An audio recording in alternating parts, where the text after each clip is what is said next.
How to go live on Bigo Live. Ready to share your world and connect with thousands? Going live on Bigo Live is how you become a broadcaster and engage your audience. Let's start your very first live stream on your iPhone. Open the Bigo Live app on your iPhone.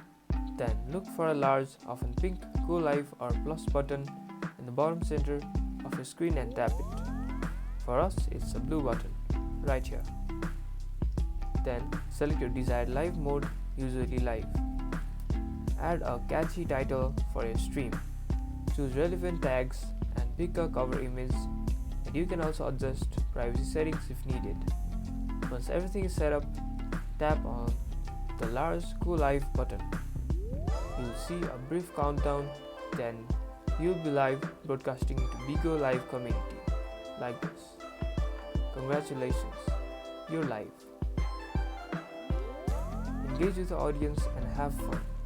Like and subscribe for more Bigo live stream tutorials.